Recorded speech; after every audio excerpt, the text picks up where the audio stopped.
दोस्तों नमस्कार, आदाब, सत श्री अकाल। चैट विद सुरेंद्र वत्स के नए एपिसोड में आप सबका स्वागत है।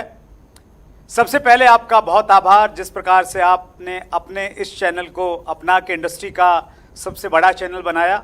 और अगर कुछ लोगों ने अब तक भी इसको सब्सक्राइब नहीं किया है और वो वीडियो देख रहे हैं तो सबसे पहले काम यही करना है, सब्सक्राइब कीजिए, बेल आइकन दबा दीजिए ताकि मालूम चले कि कौन सा बड़ा लीडर अगले मंगलवार को आपसे मिलने वाला है।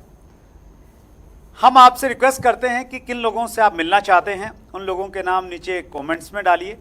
और उन नामों को पढ़ते पढ़ते एक नाम के पास हम लोग पहुँचे, रुके, और उनके बारे में जब हमने रिसर्च किया, उनके बारे में जब हमने जितनी ज़्यादा उसकी खोजबीन करने हम लोग लगे, तो मैं पर्सनली अगर मैं बातचीत करूं तो मैं बिल्कुल एकदम उनका दीवाना हो गया। और मैं मुझे ये लगा कि सोशल मीडिया के आज के युग में भी जहां बहुत सारे लोगों को जानने लग गए हैं, लेकिन कुछ लोग ऐसे रहते हैं, वो कहावत हमने सुनी है ना कि दिए तले अंधेरा होता है, तो वो हमारे बहुत नज़दीक होते हैं लेकिन फिर भी हमारे से बहुत दूर होते हैं। तो पर्सनली मैं बहुत एक्साइटेड भी हूँ, बहुत इमोशनल भी हूँ। एक ऐसे व्यक्ति को आज हमने आमंत्रित किया है जिनको मैं अगर अपनी बात करूँ तो 1 महीने पहले मैं उनको बिल्कुल नहीं जानता था, और अब की मैं बातचीत करूँ तो मैं ये मानता हूँ कि वो मेरे बहुत नज़दीक हैं। सो आइए मिलके हम स्वागत करते हैं digital network marketing coach Lalit Arora ji का।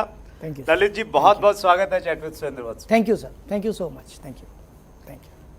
आपको लगता है ऐसा कभी कि कुछ लोग ज़िंदगी में मिलते हैं और उनको मिलके ऐसा लगता है कि यार ऐसा है ही नहीं कि 1 महीने पुरानी मुलाकात है, ऐसा लगता है जैसे वर्षों से जानते हैं? सर मुझे ऐसा लगता है हम जिसको भी मिलते हैं कुछ ना कुछ पुराने जन्मों के हमारे लेन देन है, इसीलिए मिलते हैं। और जब हम मिलते हैं तो पुराने जन्मों के रिश्ते ताज़ा हो जाते हैं। जिस दिन पहली बार आपका कॉल आया, मैं एक मीटिंग में था और बहुत इंपॉर्टेंट मीटिंग में था और मेरे पास आपका नंबर सेव था। अच्छा, वाह। सुरेंद्र वत्स जी, मैं खड़ा हुआ और मैंने 40 मिनट आपसे बात की, मुझे अच्छे से याद है, बालकनी में खड़े होकर। और मुझे ऐसा लगा जैसे कोई बिछड़ा हुआ कोई भाई नहीं मिल जाता है, मुझे ऐसा महसूस हुआ। और ये बात सच है कि आज हम लोगों को तो अपने पिछले जन्म तो शायद याद नहीं है, कुछ भी नहीं याद, बट हमें ये पता है कि कुछ लोगों से मिलने के बाद दिल ऐसे जुड़ जाता है कि वहाँ मज़ा आ गया, और उनमें से आप एक हैं।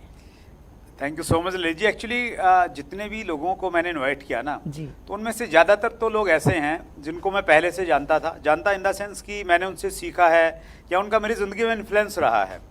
तो मेरा ड्रीम था कि यार उनको मैं बुलाऊं, उनको मैं सुनूं, उनके साथ में बैठ के बातचीत करूं। और वो सफ़र चलता रहा। फिर कुछ और ऐसे नाम आते चले गए, लेकिन आप इतना नज़दीक में रहते हैं और मैं बहुत ज़्यादा तो एक्टिव नहीं रहता सोशल मीडिया पे। ऑनेस्टली मैं बताऊं, मैं आपके बारे में बहुत ज़्यादा नहीं जानता था जी, लेकिन हमारे एक साथी हैं अजय शर्मा, तो नाम आपके कमेंट्स बॉक्स में आए, लेकिन चूंकि वो लिस्ट बहुत लंबी होती है तो उस प्रकार से ध्यान नहीं गया। तो अजय शर्मा ने बोला कि ललित अरोड़ा जी को आप बुलाइए, बहुत अच्छे इंसान हैं, बहुत अच्छे लीडर हैं। तो अजय शर्मा जो हैं वो खुद अच्छे स्पीकर हैं, और वो इतने अच्छे स्पीकर हैं कि उनको जल्दी सी कोई दूसरा पसंद आता नहीं। तो मुझे लगा अजय शर्मा अगर रिकमेंड कर रहा है तो कुछ ना कुछ बात है। तो फिर मैंने आपसे बातचीत की, फिर हमारी मुलाकात हुई, तो ज़बरदस्त सर। और उसके बाद में जब आपका कमिंग सून का वीडियो आया जी, तो वो हमने चैनल पे डाला। उस पर जो कमेंट्स आए, मुझे ऐसा लगता है 250 से ज़्यादा उस पर कमेंट्स आए जी, और मैंने एक एक कमेंट को पढ़ा। वाह। और जितना मैं पढ़ता गया उतना मैं एक्साइटेड होता गया। मतलब आपसे मिलने की जो ललक थी ना वो और ज़्यादा तीव्र होती चली गई। सबसे पहले मैं कुछ कमेंट्स पढ़ के आपको सुनाता हूं। और सर इससे पहले आप कमेंट्स पढ़ें, आपका बहुत बहुत शुक्रिया कि आपने मुझे यहाँ बुलाया, और सबसे बड़ा शुक्रिया अजय शर्मा। अजय भाई बहुत बहुत शुक्रिया, आपकी वजह से आज ये कुर्सी पे बैठा हूँ। बहुत बहुत धन्यवाद कि आपने मुझे इस लायक समझा कि मुझे यहाँ बुलाया गया। Thank you so much. Thank you sir. और मैं भी अजय शर्मा द जोश मशीन का ही पहला कमेंट्स पढ़ता हूँ। उन्होंने लिखा है, ललित सर आप जैसा ऑनेस्ट लीडर मैंने आज तक नहीं देखा। इनामुल हुसैन लाइव लिखते हैं, माई कोच माई मेंटर। जोय रामदास लिखते हैं, I am excited because my coach mister Lalit Arora is coming, he is a wonderful MLM coach, amazing trainer.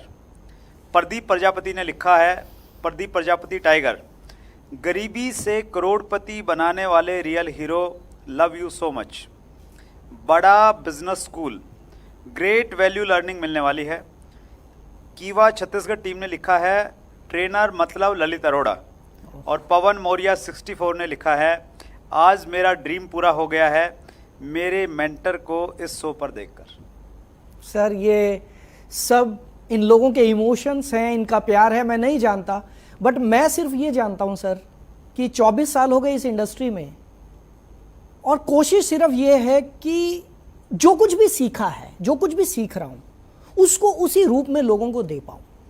सिर्फ यही कोशिश है। अब बाकी शब्द इनके अपने हैं, इमोशन इनके अपने। मैं वाकई ऊपर वाले का इतना शुक्रिया अदा करता हूं कि मैं, अगर मेरे शब्दों से किसी की जिंदगी में कोई परिवर्तन आए तो मुझे लगता है कि इससे बड़ी कोई बात ही नहीं है। That's great sir.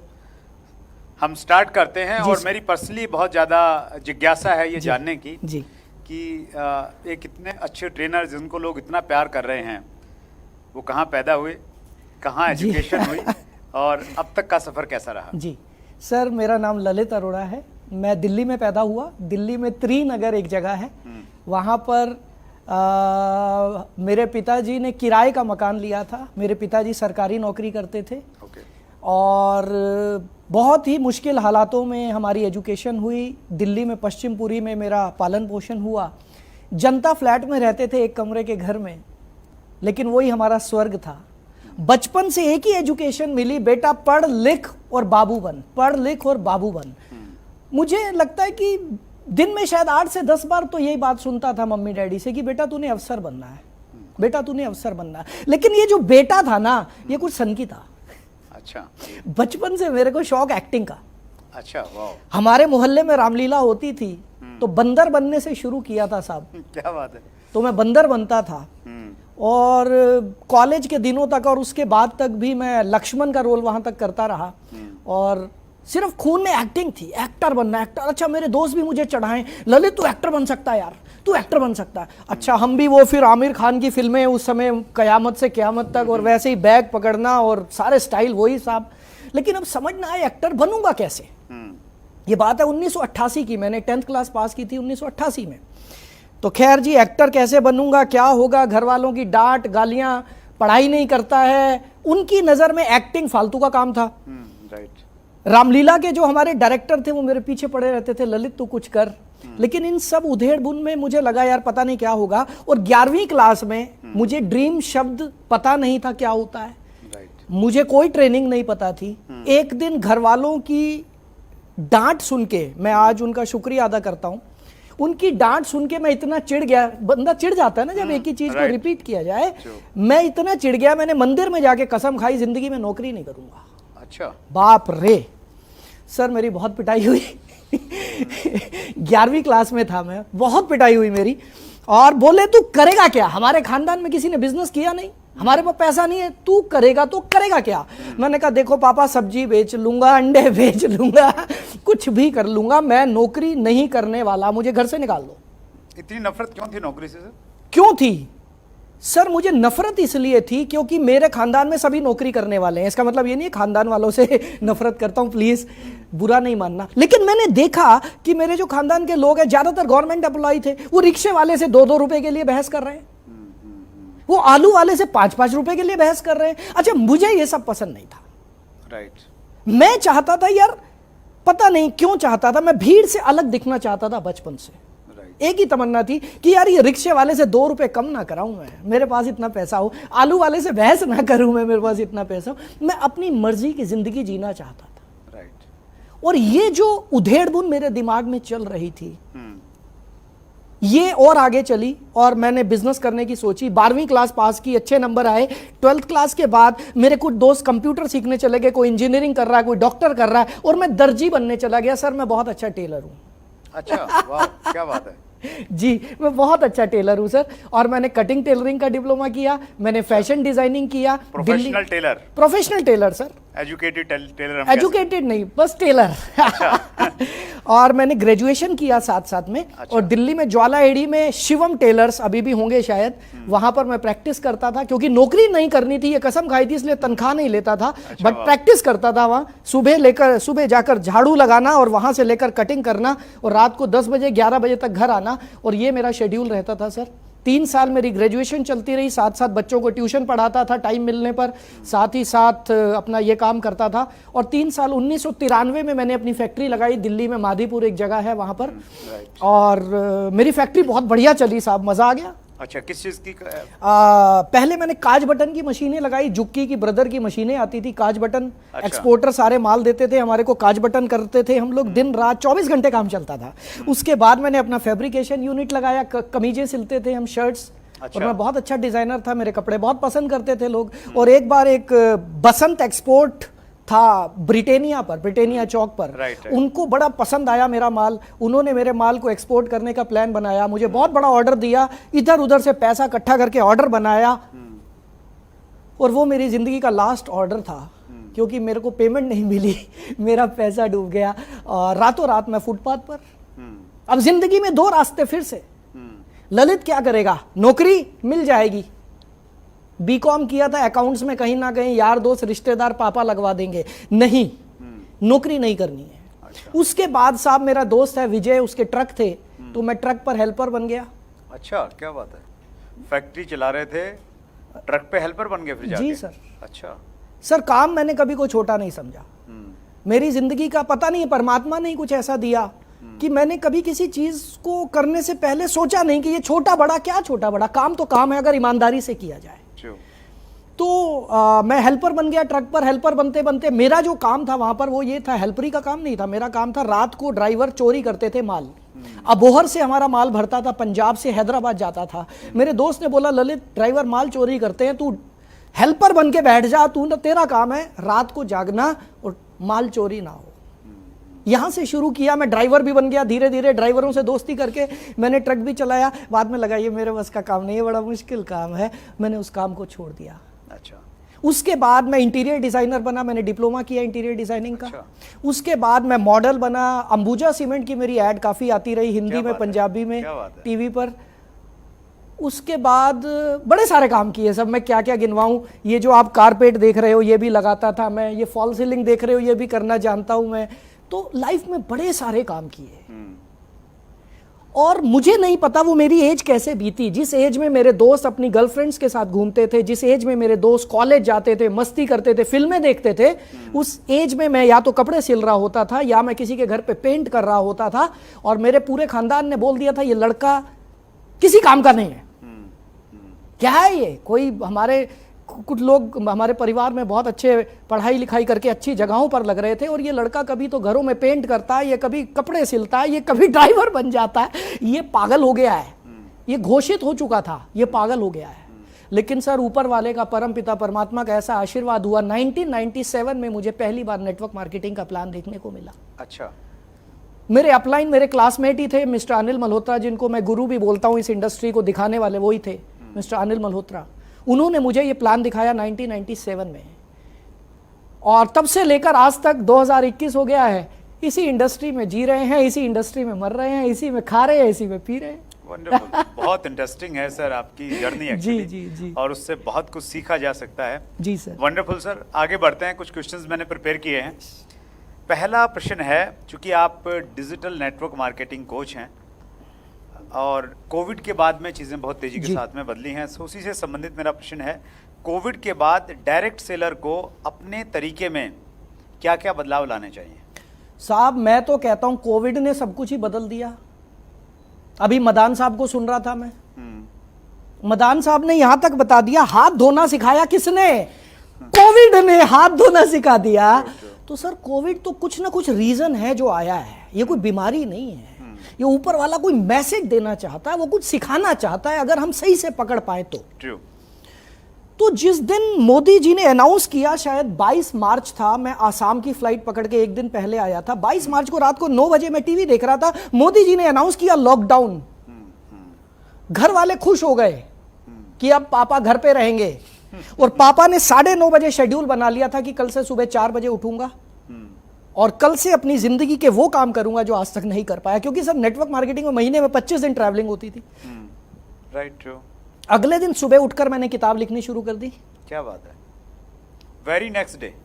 Very next day sir, क्योंकि कल तो आता ही नहीं है ना, आएगा ही नहीं।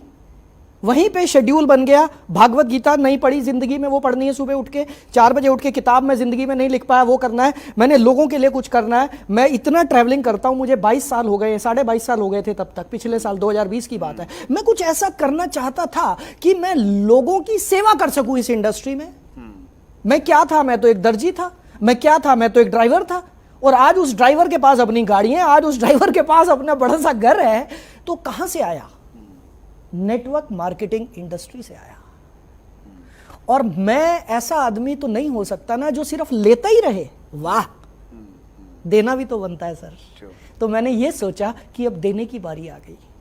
और उस समय पर मैंने डिजिटल नेटवर्क मार्केटिंग की स्थापना की अपने दिमाग में। क्योंकि कोई भी चीज पहले तो दिमाग में ही कंसीव होती है, ऑन पेपर तो बाद में आएगी। और सर मैं, यकीन मानिए, आपको शायद ये बात बड़ी लगेगी, पिछले साल मार्च और अभी आज की डेट 28 अगस्त 2021, सर मैं 16 घंटे एक ही कुर्सी पे बैठा हूं। अच्छा, क्या बात है। वो आदमी जो महीने में 25 दिन कभी फ्लाइट में, कभी ट्रेन में, कभी बस में, कभी रिक्शा में, travel travel travel travel travel, network marketing network marketing, वो आदमी बैठ गया और वो बैठ के लिख रहा है, वो बैठ के वीडियो बना रहा, जो काम कभी नहीं किए थे।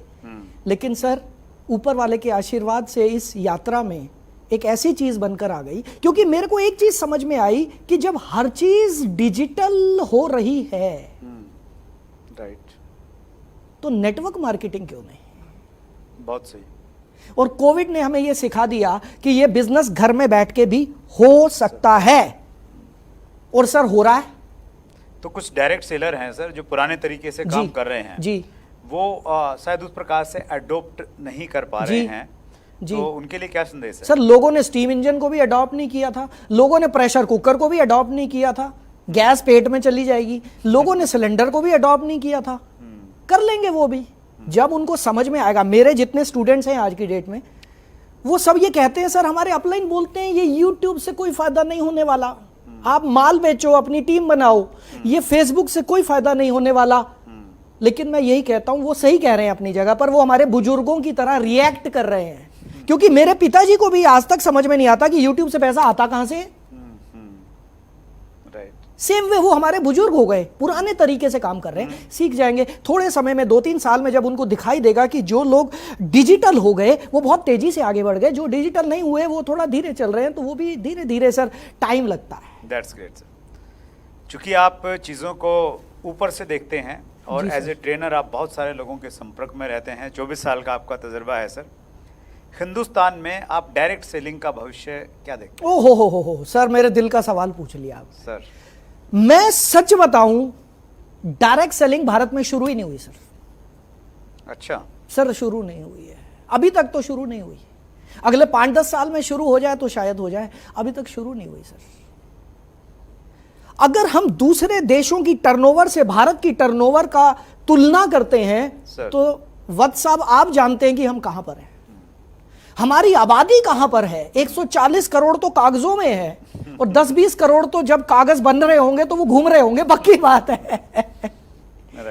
राइट। सो मैं तो ये मानता हूं 150-160 करोड़ की आबादी है, तो हमारी टर्नओवर है क्या अभी? सर अभी तो शुरुआत भी नहीं हुई है। और मेरे को बहुत सारे लोग ये सवाल पूछते हैं, ललित जी सैचुरेशन, तो मैं बोलता हूं भाई साहब आज से 150-200 साल बाद मेरी अगली पीढ़ियों से पूछना, तब ये सवाल करना कि नेटवर्क मार्केटिंग में सैचुरेशन तो नहीं आ रहा है। अभी तो शुरू ही नहीं हुआ, सैचुरेशन आएगा कहां से? और प्रोडक्ट यूज करना है सर, कंज्यूम करना है, तो उसमें काहे का सैचुरेशन? सर आपने कौन सा अपना धर्म परिवर्तन करना है नेटवर्क मार्केटिंग करने के लिए? आप जो खाना खाते हो वही खाना खाओ, लाला जी की दुकान की जगह से हमारे से ले लो, दैट्स इट। तो अभी शुरू नहीं हुआ, ये तो हुई एक बात जी, शुरू भी होगा, यौवन पे भी आएगा और परचम भी लहराएगा, 100% लहराएगा सर। और मैं इस चीज को लेके इतना कॉन्फिडेंट हूं क्योंकि सर किसी भी इंडस्ट्री को एस्टेब्लिश होने में समय लगता है सर, किसी भी चीज को जड़ें जमाने में टाइम लगता है। नेटवर्क मार्केटिंग को भारत में समय लगा, 1996-97 से शुरू हुआ, आज हमें 24 साल हो गए, 25 साल हो गए नेटवर्क मार्केटिंग को भारत में। अभी जड़ें जमी है, अभी तक तो गाइडलाइन आई है, रूल तो आए भी नहीं है। मैं तो मानता हूं नेटवर्क मार्केटिंग उस दिन शुरू होगी जिस दिन नेटवर्क मार्केटिंग के रूल आएंगे। राइट, ट्रू, सही कह रहे हैं आप। अभी तक तो हम खाली हिट एंड ट्रायल कर रहे हैं, हिट एंड ट्रायल कर रहे हैं, हिट एंड ट्रायल कर रहे हैं। सर नेटवर्क मार्केटिंग असली उस दिन शुरू होगी जिस दिन नेटवर्क मार्केटिंग के रूल आएंगे। तब तक हम लोगों को भी थोड़ी सी अकल आ चुकी होगी, मुझे जी थोड़ी सी अकल आ चुकी होगी कि ललित तूने इन सालों में क्या किया, क्या गलत किया, क्या सही किया, कैसे रेक्टिफाई करना है, कैसे अपने आप को करेक्ट करना है। ये सारी चीजें शायद मैं भी सीख चुका हूंगा और जो सीनियर लीडर्स हैं वो भी सीख चुके होंगे। That's great. तो सर भविष्य इतना ब्राइट है, इतना, लेकिन उन लोगों का ब्राइट है जिनके पास सब्र है, जो सीखने के लिए तैयार हैं और जो हड़बड़ी में नहीं बैठे, हाय मेरा चेक नहीं आया, हाय मेरा चेक नहीं आया। ओ यार सीख तो ले। स्कूल में गए हम 20-22 साल हमने पढ़ाई करी, एक बार हेडमास्टर को नहीं पकड़ा, हेडमास्टर साहब मैं रोज स्कूल आ रहा हूं बचपन से, कोई पैसा नहीं मिला। नेटवर्क मार्केटिंग ज्वाइन करते हैं 2 महीने बाद मेरा चेक नहीं आ रहा। भाई सीख तो ले यार। भविष्य उन्नत है, लेकिन कंडीशन ये है जो सीखने के लिए तैयार सर हैं, बिना सीखे, पेशेंस रखेंगे उनके लिए है। सर बिना सीखे तो चाय भी नहीं बनती है, तो नेटवर्क मार्केटिंग कहां से हो जाएगा। सपने हैं करोड़ों के, रोल्स रॉयस भी खरीदनी है, सब कुछ खरीदना है, लेकिन सीखूंगा नहीं तो भाई सब कुछ नहीं होगा। That's great sir. एक प्रश्न मैं और पूछ रहा सर। हूँ, क्योंकि जब अपॉर्चुनिटी होती है तो उसके साथ में कुछ इश्यूज भी रहते हैं साथ में। डायरेक्ट सेलिंग में हमारे देश में चूंकि नियम कानून नहीं थे, 2016 में गाइडलाइन आई जी, और उसके बाद में रूलिंग की बातचीत हो रही है, लेकिन उसके बावजूद भी सर बहुत सारी फ्रॉड कंपनियां आज भी आती हैं और आज एक नई चीज़ को लोग अपना रहे हैं एमएलएम में, और वो है क्रिप्टो करेंसी। हमारे पास में बहुत सारे क्वेश्चंस आ रहे हैं व्यूअर्स की तरफ जी, से। जी, जी। फला कंपनी जो है एमएलएम में है और वो क्रिप्टो सर मेरे पास भी रोज बड़े सवाल आते हैं, आज आपके प्लेटफॉर्म पर शायद मैं इसका जवाब दे पाऊं। सर सबसे पहली चीज देखो, 5 उंगलियां बराबर नहीं होती हैं। राइट। किसी एक समूह में, किसी एक लोगों की भीड़ में सभी लोग अच्छे हों ऐसा कभी नहीं हो सकता, और सभी लोग बुरे हों शायद ऐसा भी नहीं हो सकता। ट्रू। क्योंकि भारत में अभी तक नेटवर्क मार्केटिंग के रूल्स नहीं है, तो इस चीज का फायदा बहुत लोग उठा रहे हैं, बहुत लोग उठा रहे हैं। सर मैं सिर्फ आपका जो सवाल है क्रिप्टो के बारे में, मैं क्रिप्टो के अलावा और कंपनीज की बात करता हूं। भारत में लगभग हर रोज सैकड़ों नई कंपनीज खुलती है नेटवर्क मार्केटिंग को लेकर, जिनका नाम हमें और आपको पता भी नहीं चलता। राइट। हमें और आपको तो तब पता चलता है जब उनकी टर्नओवर 100-200 करोड़ हो जाती है। 100-200 करोड़ होने के बाद अगर वो कंपनी कामयाब हो जाती है तो हमें पता चलता है, या वो कंपनी भाग जाती है तो हमें पता चलता है। नहीं तो हमें पता भी नहीं चलता। बिल्कुल सही है। तो सर मेरे हिसाब से नेटवर्क मार्केटिंग किसे कहा जाए, तो इसका एक बड़ी अच्छी परिभाषा है मेरी नजर में। सैकड़ों परिभाषाएं हो सकती हैं। जो कंपनी आपको वैल्यू फॉर मनी दे रही है, जो कंपनी आपको ऑन द स्पॉट प्रोडक्ट या सर्विसेज दे रही है, और वो प्रोडक्ट और सर्विसेज वैल्यू फॉर मनी है, राइट, वो है असली नेटवर्क मार्केटिंग। और जो आपको वादा कर रही है कि तुम भैया ये ले लो, ये मेरा चश्मा है और ये पता नहीं किस किस ने लगाया था, महात्मा गांधी जी ने लगाया था, ये लो व्हाट्सअप आपको दे देता हूं, इसकी कीमत है 1.5 लाख रुपया, और साथ में 2 मेंबर और बनाओ 1.5 लाख के, गांधी जी का चश्मा उनको भी देंगे, आपको लाख रुपए का चेक मिल जाएगा। ये नेटवर्क मार्केटिंग नहीं है। It should be value for money, product और सर्विसेज साथ में होने चाहिए।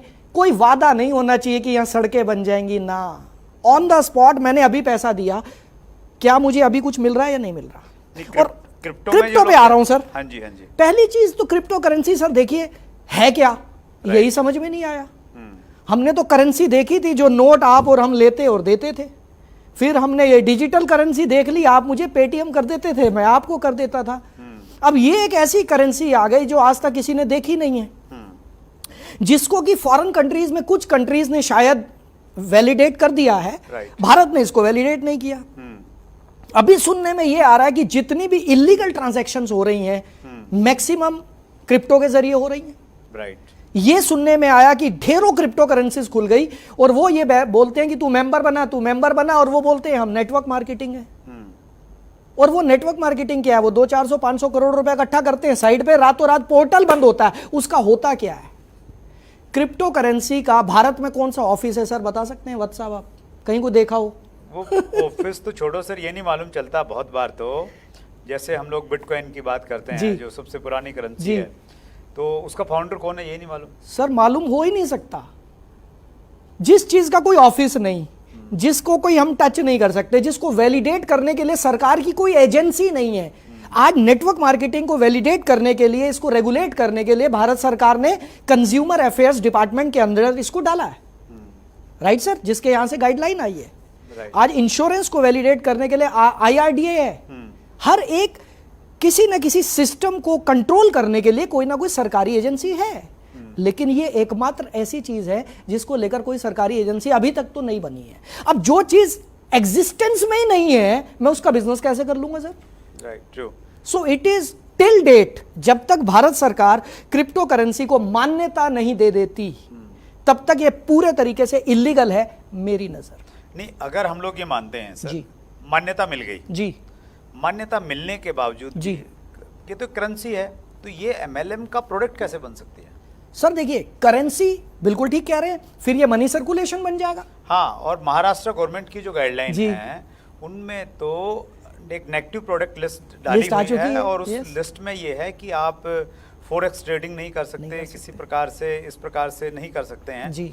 तो मैं अगर ये मान लूं कि भाई कल को क्रिप्टो को इंडिया में मान्यता मिल जाती है, तो उसके बावजूद भी MLM मॉडल में इसको शामिल करना क्या आप सही मानते हैं? सर मैं सबसे बड़ी बात वही है, प्रोडक्ट और services. What is your product?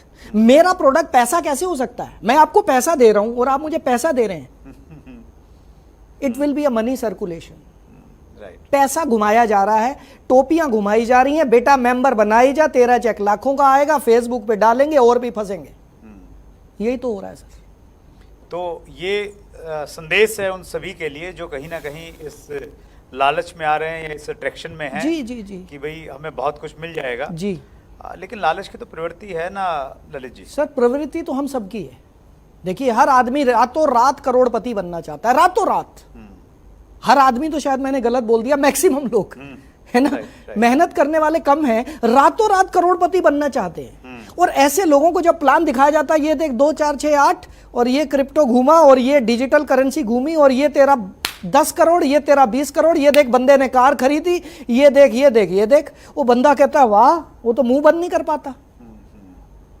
उसके बाद पैसे हो तो हो, नहीं हो तो जेवर बेचेगा, मकान बेचेगा, जमीनें बेचेगा, लगा देगा क्रिप्टो पे, लगा देगा कुछ ऐसी कंपनियों में जिनका कोई एग्जिस्टेंस ही नहीं है, और उसके बाद फेसबुक पर लिखेगा क्या?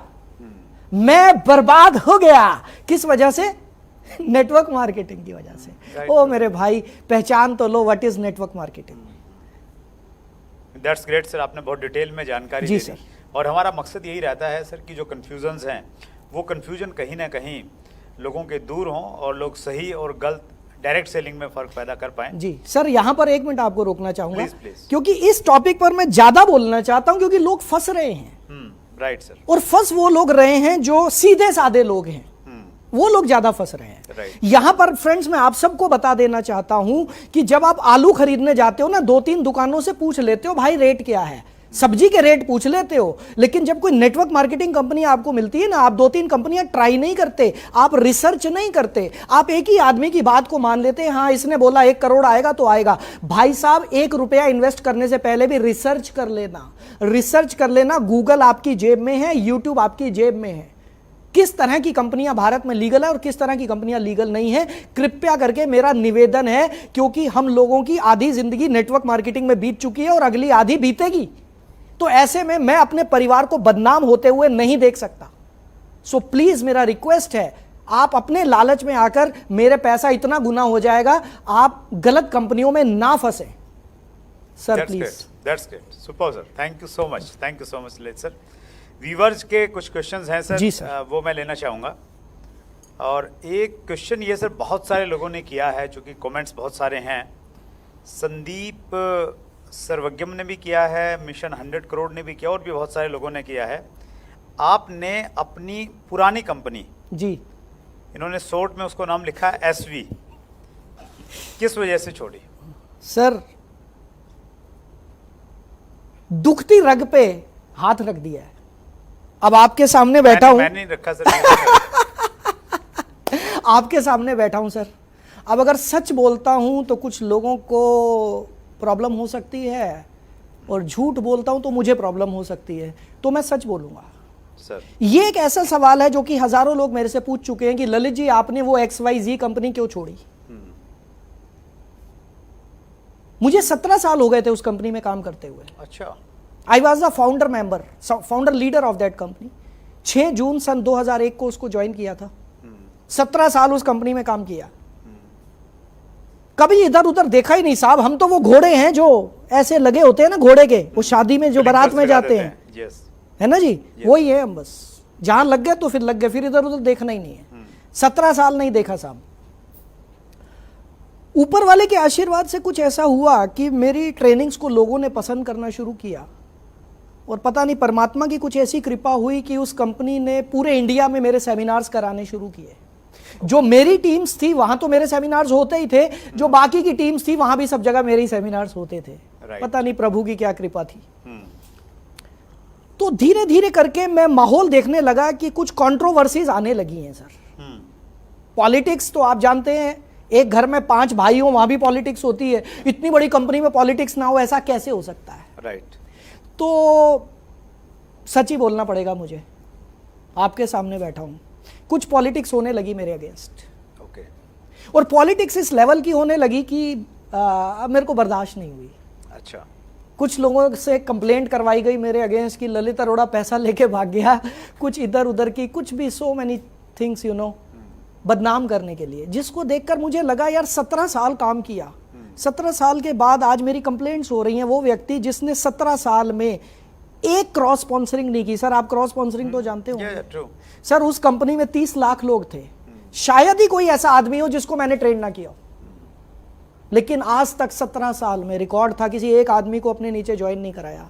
दिन में 50 फोन आते थे, ललित सर अपनी टीम में करा लो। नो, मैं अपने एथिक्स और वैल्यूज पर टिका रहा, क्योंकि मुझे मेरे गुरु की एक बात पता है। मेरे गुरु हुजूर गरीब निवास किले वाले महाराज जी, वो एक ही बात बोलते थे, सिर्फ एक बात बोलते थे कि बेटा अपने असूलों पे टिके रहो, अपने धर्म पे टिके रहो। राइट। सब कुछ मिलेगा जिंदगी में। और जब मैंने देखा कि इतनी पॉलिटिक्स हो गई, अब मेरे सामने 2 रास्ते थे। या तो मैं अपना 90% टाइम उस पॉलिटिक्स को सॉल्व करने में लगाऊं, नहीं मैंने ऐसा नहीं किया, ये नहीं किया, वो नहीं किया, या फिर मैं हाथ जोड़ दूं और कुछ नया शुरू। और मुझे इशारा मिल गया था साहब, सच बताऊं, ये तो कहने की बातें हैं, क्यों छोड़ी क्या छोड़ी। सारी चीजें हमारी जिंदगी में प्रभु ने लिखी है, ऊपर वाले ने लिखी है, परम पिता परमात्मा ने लिखी है। और मैं तो कहता हूं ये मेरी जिंदगी का एक मोड़ था, टर्निंग पॉइंट था। राइट। मैं जो करना चाहता था, आज जिस वजह से मैं आपके सामने इस कुर्सी पर बैठा हूं, सर ये कुर्सी बहुत मायने रखती है मेरे लिए। सर बहुत मायने रखती है। और शायद ये मेरी जिंदगी में जो घटनाएं हुई, इन घटनाओं की वजह से यहां पर पहुंचा। सिर्फ इतनी सी बात थी। कंपनी बहुत बढ़िया है, लोग बहुत बढ़िया है, वक्त और हालात कुछ बदल जाते हैं, वक्त और हालात कुछ परिवर्तन चाहते हैं हमारी जिंदगी में, तो ये परिवर्तन हो जाता है। That's great. बिल्कुल ठीक है सर, आपने बिल्कुल बहुत ईमानदारी से जवाब जी दिया सर, इसका। मैंने कोशिश की कि मैं सच बोलूं। That's great. अगला प्रश्न मैं ले रहा हूं सर। ये प्रश्न है विजय कुमार गोपे का। डिजिटल नेटवर्क मार्केटिंग कैसे करें, टिप्स दीजिए सर जी प्लीज। वाह विजय कुमार गोपे जी, आपने इतना बड़ा सवाल पूछ लिया जिसकी ट्रेनिंग मैं 1 महीने में देता हूं। मैं वत्स साहब के सामने कैसे सिखा दूं यार। पर भाई आपने पूछा तो मुझे जवाब तो देना ही पड़ेगा, है ना। नहीं तो आप कहोगे ललित अरोड़ा आया भी और जवाब भी नहीं दिया। तो सबसे पहले हमें यह समझना होगा कि what is digital network marketing. पहले तो इसका मतलब समझ लेते हैं, इसको करेंगे बाद में। देखिए नेटवर्क मार्केटिंग हम पिछले 24 साल से करते आए हैं भारत में। नेटवर्क मार्केटिंग के बेसिक क्या हैं? लिस्ट बनाइए, प्रोस्पेक्टिंग करिए, इनवाइट करिए, प्लान शो करिए, फीडबैक करिए, राइट। ये सब इसके बेसिक्स हैं। अब इन्हीं बेसिक्स को आज के युग में हम डिजिटली कैसे करें। अच्छा, ओके सर देखो, क्रिकेट तो क्रिकेट ही रहेगा। एक बंदा बॉल फेंकेगा, एक बंदा बैट से मारेगा, 11 बंदे पकड़ेंगे। यही क्रिकेट है। लेकिन पहले टेस्ट मैच होते थे, अब 2020 हो गए, और आगे मुझे लगता है 5-5 भी हो जाएंगे, राइट।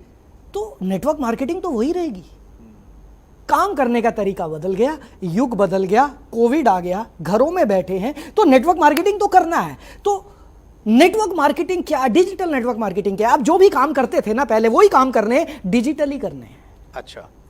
प्रोस्पेक्टिंग हमने बड़ी करी, बसों में खड़े होकर, रेलवे स्टेशन पे, है ना, भाई साहब आपकी टाई बड़ी अच्छी लग रही है, और व्हाट्सअप कहते थे थैंक यू वेरी मच। तो आप क्या करते हैं भाई साहब, हम ये बोलते थे और हम नंबर एक्सचेंज कर लेते थे।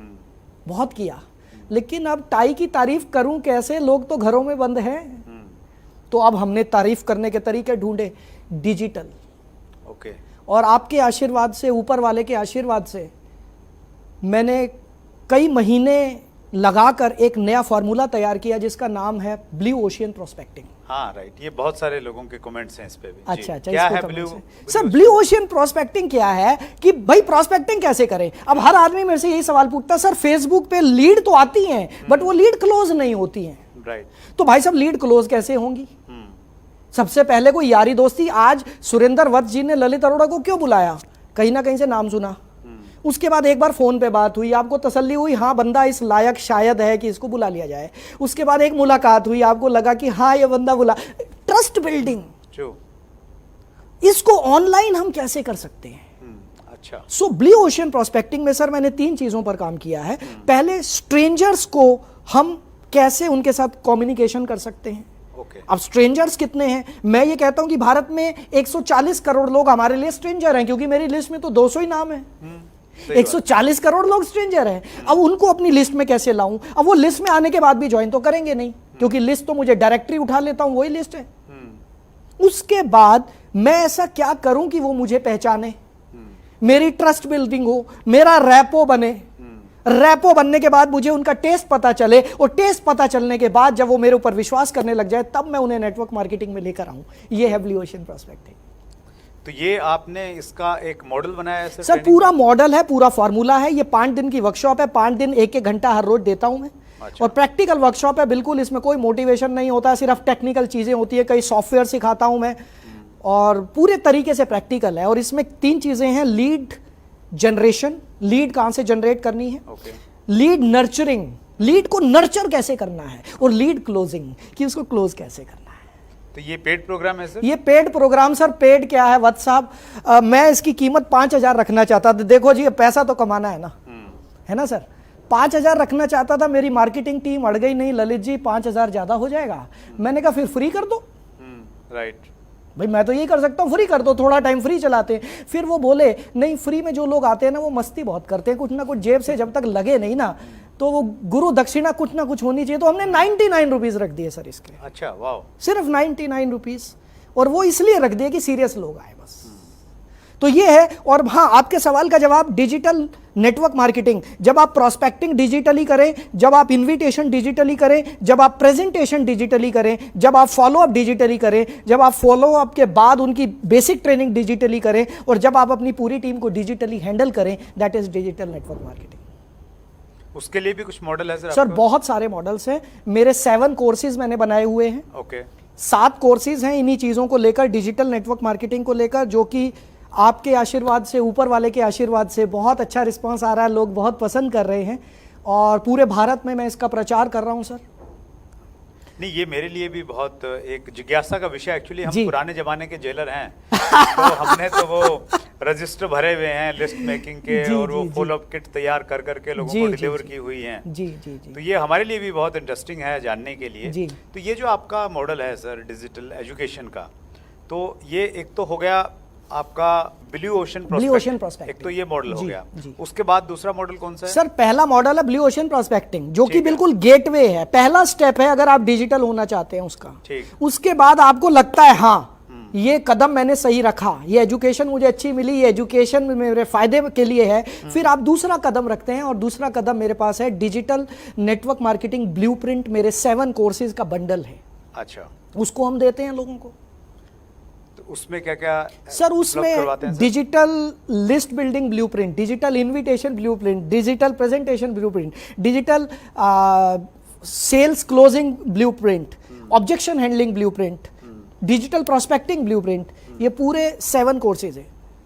तो डिजिटली पेमेंट कितनी देनी पड़ती है उसके लिए? हाँ, पेमेंट तो डिजिटली लेते हैं सर, क्योंकि हम आपसे कैश नहीं ले पाएंगे सर। इसका मैं सच बताऊं, आप हंसेंगे भी मेरी बात पर, इस कोर्स की जो हमने वैल्यू रखी थी 80,000 रुपए रखी थी। अच्छा। मैं बड़ा खुश हुआ था, मुझे लग रहा था यार ललित तू तो रातों रात करोड़पति हो जाएगा। 80,000 रुपए के कोर्स कीमत तो रख दी सर मार्केटिंग टीम ने। फिर जब मैंने देखा कि नहीं यार, मैं जिन लोगों तक पहुंचना चाहता हूं, अगर 80,000 रखूंगा तो मैं उनके साथ जस्टिस नहीं कर पाऊंगा। राइट। मैंने इसकी कीमत रखी 7,999 प्लस GST। अच्छा 7,999 प्लस जीएसटी। लेकिन जो लोग मेरे ब्लू ओशन प्रोस्पेक्टिंग को अटेंड करते हैं उनसे मैं लेता हूं सिर्फ 3,499 प्लस जीएसटी। और चैट विद सुरेंद्र वत्स के जो व्यूअर्स हैं, ये लर्निंग की क्लास है सर हमारे जी। पास में, तो उन वो थोड़ा सा डिजर्व करते हैं सर। सर वो तो सारे डिजर्व करते हैं बिल्कुल। नहीं सारा तो फिर आपका मतलब ऑफिस कैसे चलेगा, स्टाफ कैसे चलेगा, तो उतनी ज्यादती तो हम नहीं कर सकते। वत्स साहब आप नहीं जानते कि मेरी जिंदगी में आपकी इंपॉर्टेंस क्या है, और शायद मैं शब्दों में बयान भी नहीं कर सकता। I can feel sir. शायद मैं बयान भी नहीं कर सकता, क्योंकि पिछले काफी समय से जब मैं आपके वीडियोस देखता था मुझे लगता था कि नेटवर्क मार्केटिंग इंडस्ट्री को एक सूत्रधार मिल गया। मुझे लगता था कि एक इंसान मिला है जो इस बिछड़े हुए परिवार को इकट्ठा करेगा, और आप वही काम कर रहे हैं सर। और मैं भी अगर इस मिशन में, इस मकसद में अगर मैं भी एक तिनका बनकर जुड़ पाऊं तो शायद ये मेरा सौभाग्य होगा। नहीं हम देखिए chat with Surendra Vats family से हम जुड़ गए, हम फ्रेंड्स मीट करते हैं हर साल सर जी, जनवरी या फरवरी में जी। तो उसमें तो हम लोग मिलते ही रहेंगे। लेकिन ये जो हमारी क्लास है लर्नर्स की स्पेशली, हमने क्या किया है ललित सर, स्टार्टिंग में हमारा मकसद था कि हम सब लोगों को इकट्ठा लेके आएँ, सारी डायरेक्ट सेलिंग कंपनी एक साथ हो, एक यूनिटी हम लोगों की दिखे जी। तो आगे जैसे जैसे चीज़ें बढ़ती गई, कमेंट्स आते गए, मार्केट का सिनेरियो हम देखते गए, तो एक चीज़ महसूस हुई कि हमारी इंडस्ट्री में मोटिवेशन बहुत है, एजुकेशन बहुत कम है। अब एजुकेशन की जब हम बातचीत करते हैं तो एजुकेशन के ऊपर में भी बहुत सारे कोर्सेज हैं वर्ल्ड वाइड, बहुत है। तो अब उन कोर्सेज में से फिर आदमी कंफ्यूज है कि भाई वो क्या ले क्या नहीं ले, तो उसको लेके हम ये छांटते हैं कि भाई बंदा कौन है, उसका एक्सपीरियंस क्या है, और एक्सपीरियंस करने के बाद में वो क्या लोगों को प्रोवाइड कर रहा है, और जो हमें लगे कि हाँ यार ये ठीक है, ये एक वैल्यू फॉर मनी वाला प्रोडक्ट है, जैसे हम डायरेक्ट सेलिंग में कहते हैं, तो फिर हम प्रोवाइड करवाते हैं हमारे व्यूअर्स को कि उस रेट में हम उनको वो एजुकेशन प्रोवाइड करवाएं जो उनको कहीं नहीं मिले। मतलब वो ललित अरोड़ा की ऐप पे जाएंगे, वहाँ पे भी वो उस रेट में एजुकेशन नहीं मिले जिस रेट में उनको CWSV एकेडमी में मिल जाएगी सर बिल्कुल। तो कितने % डिस्काउंट देंगे सर? सर मैं आप जैसा बोलें वत्स साहब, लेकिन मैं एक काम करता हूं, अब वत्स साहब का आदेश है, ये मेरे लिए एक आदेश है, तो मैं सभी व्यूअर्स को बोलना चाहूंगा कि जितने भी लोग इस कोर्स से जुड़ना है, actually this is not a course, this is a community, और इसके साथ मैं 52 वेबिनार्स आपको फ्री देता हूं। हर हफ्ते मैं आपसे जुड़ता हूं, हर हफ्ते आपके सवालों के जवाब देता हूं। अगर आपको इन कोर्सेज में कोई भी प्रॉब्लम आ रही है, एक्चुअली में वीडियो देखना बहुत आसान है साहब, उस वीडियो को जब हम इंप्लीमेंट करने जाते हैं मार्केट में दिक्कत असली तब आती है कि ललित जी आपने तो बोल दिया था ये कर ले, अब जब करने जा रहा हूं तो यहां फंस गया, तो अब जब फंस गया तो ललित जी तो बिजी हैं, उनको पकड़ूं कहां से, तो मैं साथ में 52 वेबिनार्स फ्री देता हूं अपने।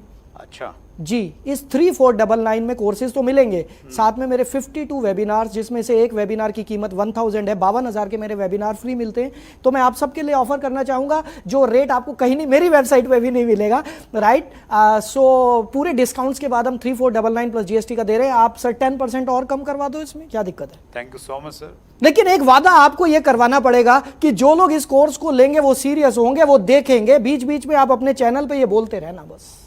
हमारे यहाँ तो सीरियस व्यूअर्स ही हैं सर, बस बस हमारे यहाँ बस, भीड़ नहीं है। मुझे लगेगा सर मेरी मेहनत सफल हुई। एक्चुअली प्रॉपर एजुकेशन जाना जरूरी है सर। देखिए हमारे देश में इतनी बड़ी अपॉर्चुनिटीज़ हैं, तो और जब अपॉर्चुनिटीज़ बड़ी होती हैं तो जैसे डायरेक्ट सेलिंग में बहुत सारी कंपनी आ गई, बहुत सारे लोग आ गए, तो ट्रेनिंग के फील्ड में भी उस प्रकार की चीज़ें हैं। तो हम ये समझते हैं कि हम एक सही चीज़ जो लोगों की ज़िंदगी में वैल्यू ऐड करे, जिससे उनको अचीवमेंट्स मिले, तो वैसे लोग होना जरूरी हैं और वैसा कंटेंट होना जरूरी है। Exactly. सो इस ऑफर के लिए बहुत बहुत धन्यवाद ललित सर। सब आपका ही है जी, मैं कौन होता हूँ ऑफर देने वाला, सब आपका है sir. Thank you so much.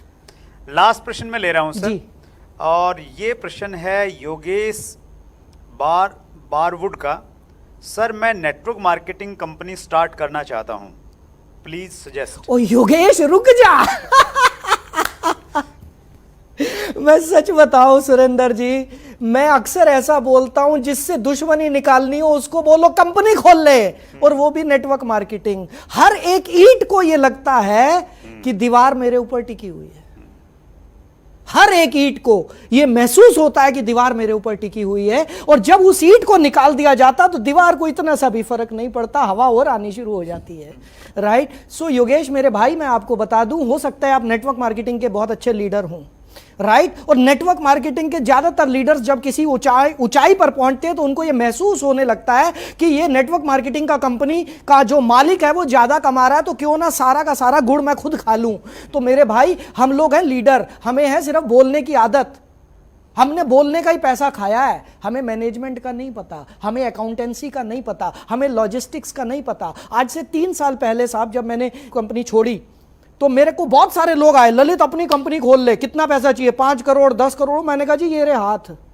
1998 में मेरे अपलाइन थे ऑस्ट्रेलिया से, उन्होंने एक बात बोल दी थी, और वो बात ये थी, fools makes the company and wise work in them. क्या बात है, क्या बात है। जी हां sir, fools makes the company and wise work in them. ये कुछ तो सोच के बोला होगा बंदे ने। ऑस्ट्रेलिया का रिचेस्ट आदमी था, कोई ऐरा गहरा आदमी तो नहीं था साहब। आज ललित अरोड़ा जो कुछ भी है, सिर्फ मुझे ये पता, मैंने 24 साल लोगों के साथ काम किया है, मैंने उनकी सेवा की है, मुझे क्लोजिंग करनी आती है, मुझे इनविटेशन करना आता है। मेरे को कोई बोले कि ललित तू कुर्सी पे बैठ जा, कंपनी चला, भाई साहब ललित अरोड़ा कहां से चला लेगा? योगेश पैसा डूब जाएगा तेरा, बता रहा हूं मैं। अगर आपको मैनेजमेंट का एक्सपीरियंस नहीं है, नेटवर्क मार्केटिंग में प्रॉब्लम कहां आती है, अब ये भी बता देता हूं, मेरे बहुत सारे दोस्तों ने भी बनाई है। अब एक लीडर को लगता है मेरे साथ टीम तो है, अपनी कंपनी बना लेता हूं, प्रॉफिट डबल हो जाएगा। अब आपकी टीम आपको खींचती है क्योंकि आपकी टीम आपको एज अ लीडर चाहती है। अब आपका स्टाफ आपको खींचेगा क्योंकि उनको एमडी चाहिए। आप एक ही रूप में 2 रूप कैसे धर लोगे यार? नहीं हो सकता पॉसिबल, बड़ा मुश्किल है योगेश। सोच समझ के कदम लेना। कंपटीशन इतना भयंकर हो चुका है, अगर 10 20 50 करोड़ कम से कम लगाने के लिए तो सोचना, नहीं तो सोचना मत। कोई अच्छी नेटवर्क मार्केटिंग कंपनी ज्वाइन कर लो, उसमें ज्यादा कमा लोगे। थैंक यू सो मच, बहुत डिटेल में आपने जानकारी दी और प्रैक्टिकल आप उसका एक्सपीरियंस भी है आपके पास में ललित सर। इतना सारा समय देने के लिए और स्पेशली जो ऑफ़र आपने हमारे व्यूअर्स को दिया है, आपकी बेहतरीन जो एजुकेशन प्रोग्राम है, उसके लिए बहुत धन्यवाद। और व्यूअर्स को मैं कहना चाहता हूं, सर ने जो हमें प्रोवाइड करवाया है ऑफ़र, उसका हम लोग डिस्क्रिप्शन में एक लिंक डालेंगे, उस पर जाके वो ऑफ़र आप उपलब्ध कर सकते हैं, आप उसका फ़ायदा उठा सकते हैं। ज्ञान आपके पास में ललित सर बहुत ज़्यादा है, सब आपसे सीखा है सर। आपके अंदर एनर्जी का जो फ्लो है वो ज़बरदस्त है, लेकिन एक एपिसोड में उसको समाया नहीं जा सकता। बहुत जल्दी दोबारा मुलाकात करेंगे, एक और वीडियो शूट करेंगे, बिल्कुल और सर। बहुत सारे प्रश्न हैं व्यूअर्स के मेरे पास में, वो अगले इंटरव्यू में हम शूट करेंगे। Right sir. समय निकालने के लिए दिल की गहराई से बहुत बहुत धन्यवाद। Thank you so much. और मैं सभी व्यूअर्स को एक बात बोलना चाहूंगा, देखिए मैं आज के समय में जो काम कर रहा हूं, ट्रस्ट मी, मेरे को परमात्मा ने, नेटवर्क मार्केटिंग इंडस्ट्री ने वो सब दिया जो मेरे सपने थे। मैं अब गिव बैक करना चाहता हूं, मैं इस समाज को वापस देना चाहता हूं। इस इंटरव्यू में मैंने दिल से कोशिश की है कि मैं जो बोलूं पूरी ईमानदारी से बोलूं, लेकिन क्या आप उस ईमानदारी से सुन भी रहे हैं या नहीं, ये मुझे पता कैसे चलेगा यार? मुझे कैसे पता चलेगा कि मैं और वत्स साहब इतनी गर्मी में 3 एसी लगे हुए हैं, फिर भी पसीने आ रहे हैं, हम लोग बोल ही जा रहे हैं, आप सुन भी रहे हो? हेलो, सुन रहे हो? कमेंट करो, कमेंट करना यार, मेरे कमेंट कर और बताना कैसा लगा, बताना, क्योंकि आपके कमेंट ही तो हमारे लिए ऑक्सीजन है यार। नहीं तो हम तो बंद कमरे में कैमरे लगे हुए हैं, कैमरों से बात कर रहे हैं। हमने पूरी जिंदगी में कैमरे से बात ही नहीं की, हमने तो पब्लिक से बात की है। सो अगर आप चाहते हैं कि ये प्लेटफॉर्म आपको और ज्यादा अच्छे ट्रेनर से मिलवाए, और ज्यादा अच्छी ट्रेनिंग्स दे, तो कमेंट जरूर करना, आपके कमेंट मैं खुद पढ़ूंगा। थैंक यू सो मच, बहुत बहुत शुक्रिया आप सबका, बहुत बहुत शुक्रिया। Thank you. सो ये थे ललित अरोड़ा जी, डिजिटल मार्केटिंग कोच हैं। बदली हुई दुनिया में, बदली हुई परिस्थितियों में लोगों को सिखा रहे हैं किस प्रकार आप फिजिकल से डिजिटली में आएँ, और हेल्प भी कर रहे हैं अपने तरीके से। अगले मंगलवार को रात्रि 8 बजे फिर एक बड़ी शख्सियत से मुलाकात होगी। अपना ख्याल रखिएगा, बहुत बहुत धन्यवाद। अगर आपने अभी तक chat with Surendra Vats channel को सब्सक्राइब नहीं किया है तो अभी सब्सक्राइब करें और बेल आइकन दबाना ना भूलें, जिससे आपको आने वाली सभी वीडियोस की अपडेट सबसे पहले मिले और हमारी किसी वीडियो को मिस ना करें। वीडियो को ज्यादा से ज्यादा शेयर और लाइक करके अपना प्यार जरूर दें।